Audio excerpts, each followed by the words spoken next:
Halo teman-teman, ketemu lagi dengan saya yang selalu membahas tentang spiritual dan supranatural. Ya, masih dengan Ali Borneo.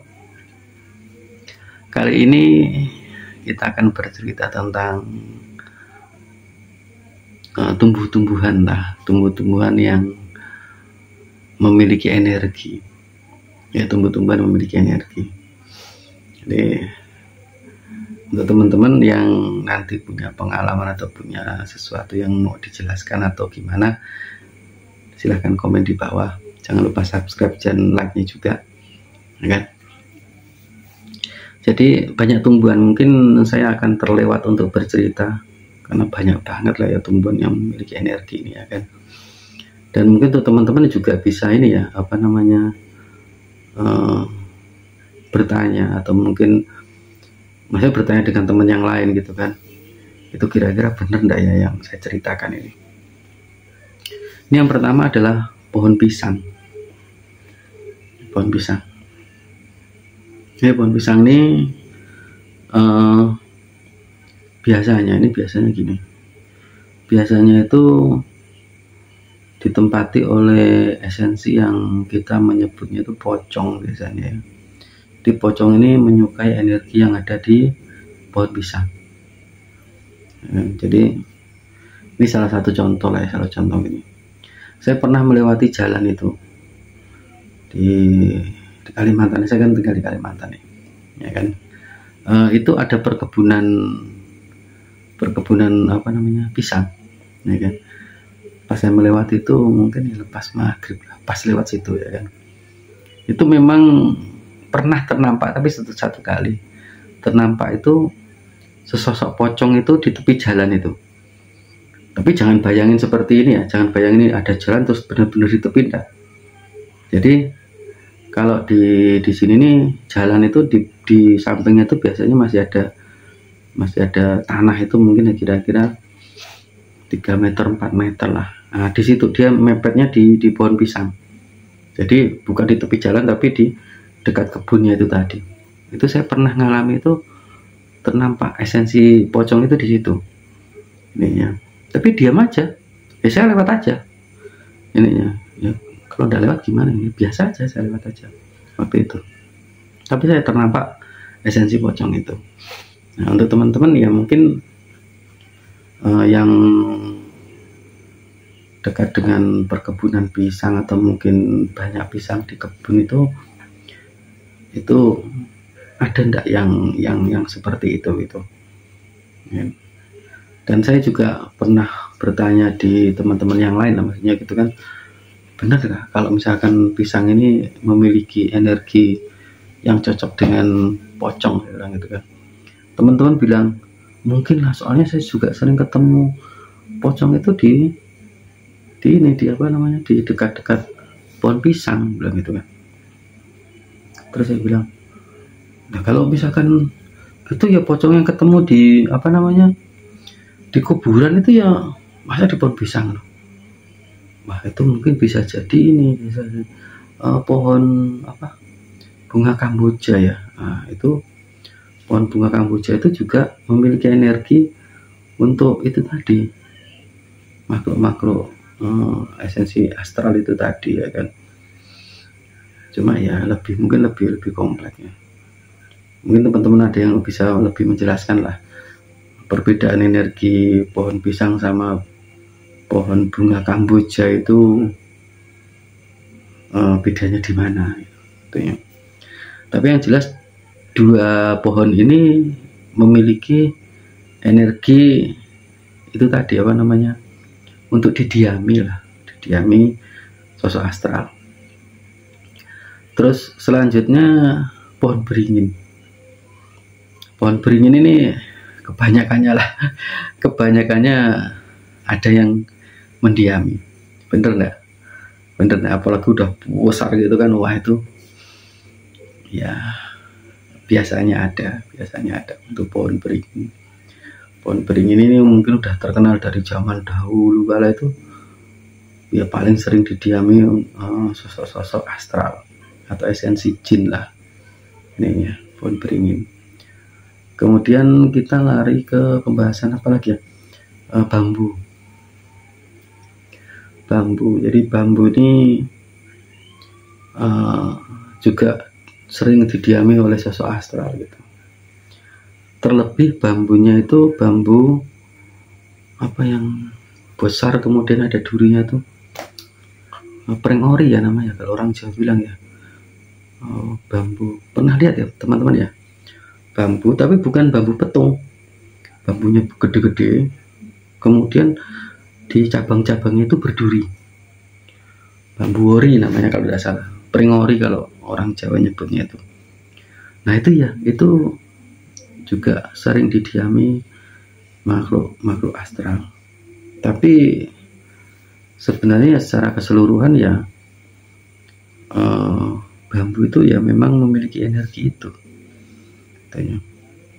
Dan bambu ini untuk energinya itu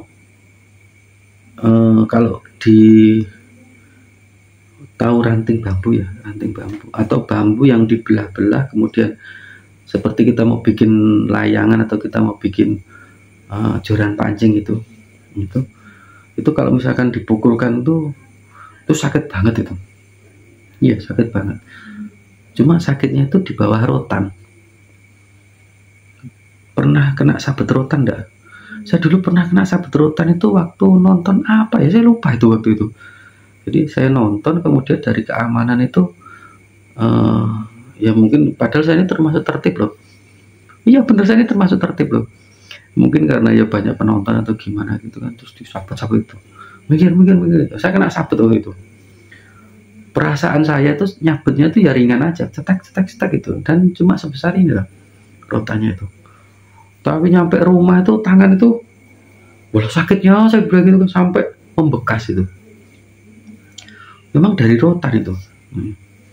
Jadi rotan sama bambu itu ya, saya rasa punya energi khusus lah. Makanya kalau misalkan dipakai untuk cambuk atau dipakai untuk, paham ya, itu memang menyakitkan bener itu. Jadi dari tempatnya sendiri, maksudnya yang masih hidup, rumpun bambunya itu memiliki energi lah. Cuma energi ini apa namanya, ada yang mempercayai gini, teman-teman tahu bambu kuning nggak? Bambu kuning. Nah, bambu kuning itu biasanya ditanam di depan rumah.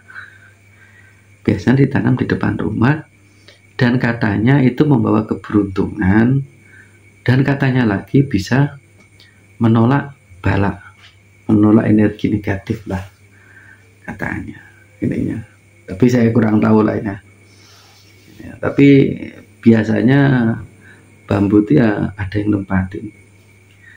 Dan kalau zaman dulu waktu saya kecil itu, kalau misalkan kita lewat jalan itu, kemudian ada bambunya yang melengkung ke bawah sehingga menutupi jalan, kita tidak bisa lewat itu biasanya kita berbalik, cari arah yang lain karena biasanya itu ada makhluk astral yang membuat bambu itu menjadi menjadi melengkung gitu dan menutupi jalan. Ya dulu pernah ngalami beberapa kali sih itu di dekat kuburan waktu itu. Teman-teman yang tahu saya asalnya dari mana mungkin tahu, oh iya mungkin Mas Ali dulu lewat dekat kuburan sana itu kan ada ini ya, ada bambunya itu. Nah itu sering melengkung itu biasanya saya muter. Waktu saya masih kecil dulu, masih SMP atau gimana gitu, kalau malam itu dulu naik sepeda pancal itu muter, biasanya saya muter itu bambu. Kemudian kita beralih ke rotan. Jadi tumbuhan rotan ini juga energinya besar banget, yang karena sering dipakai untuk kediaman esensi astral, ya kan. Saya pernah bertanya, dengan orang asli sini, orang asli Kalimantan ini ya kan. Saya nanya, Pak, waktu itu beliau lagi nganukan bersihkan rotan. Bersihkan rotan itu saya nanya, Pak, dapatnya dari mana? Oh, ini susah nih Bang, bilang gitu kan. Rotan ini susah ngambilnya juga, ini kan berduri gitu. Dan saya baru tahu kalau rotan itu berduri. Jadi rotan itu di ruas-ruasnya itu ada durinya. Kemudian baru kulitnya baru dihilangin.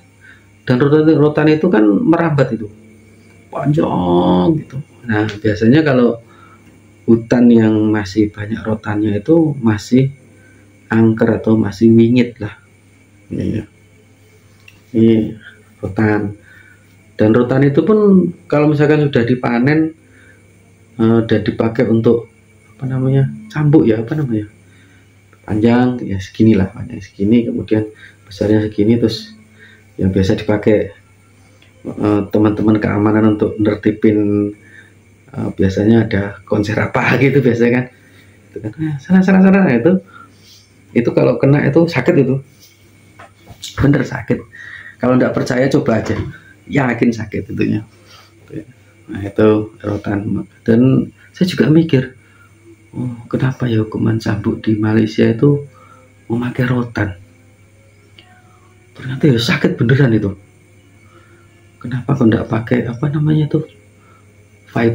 fiberglass itu loh, yang biasa dipakai joran pancing itu. Wah, kebuk pakai itu, dicambuk pakai itu. Kenapa kok masih pakai rotan? Karena rotan itu sakit, dipakai nyambuk itu sakit. Saya rasa itu punya energi khusus gitu. Makanya zaman-zaman dulu itu termasuk toya. Tahu toya enggak? Toya itu adalah satu tongkat panjang gitu yang dipakai untuk bela diri itu. Itu kalau bela diri itu pakai menjalin atau pakai rotan.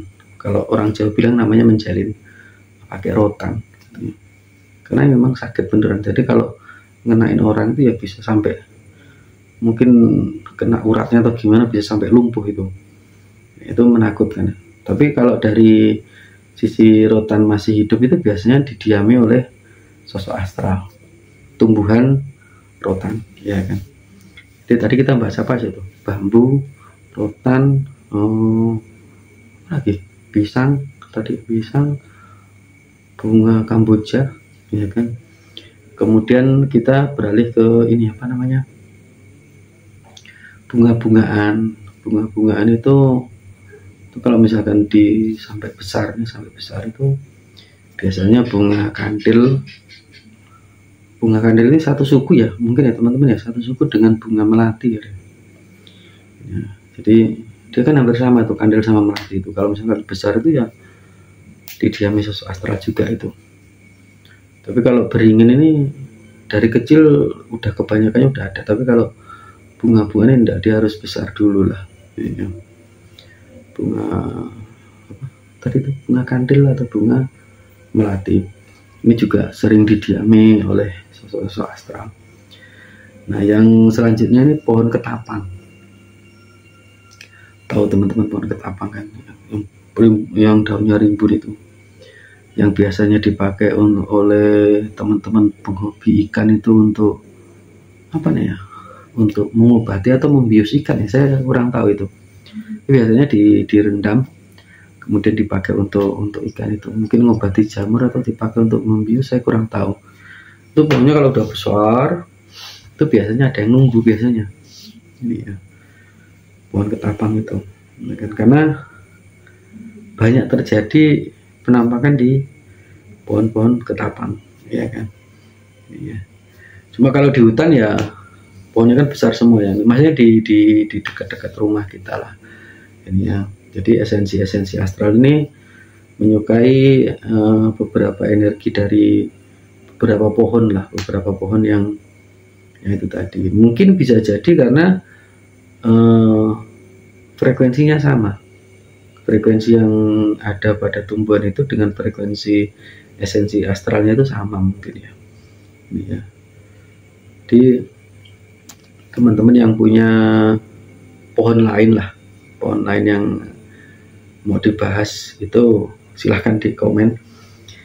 Monggo silahkan, tidak masalah. Pohon ini mas, pohon ini mas, nah itu monggo silahkan ya kan. Ini juga kita juga untuk meramaikan inilah ya, apa namanya, cara berpikir yang apa ya, supranaturalis lah. Ini soalnya ya kadang susah.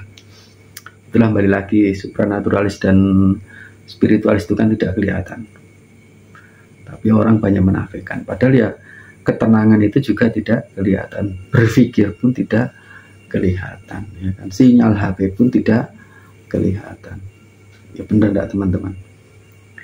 Oke teman-teman, mungkin bahasan kita tentang tumbuh-tumbuhan ini tadi beberapa mungkin kurang lengkap, atau mungkin baru sedikit ya, atau mungkin saya lupa ya ini, karena saya tidak pakai catatan nih.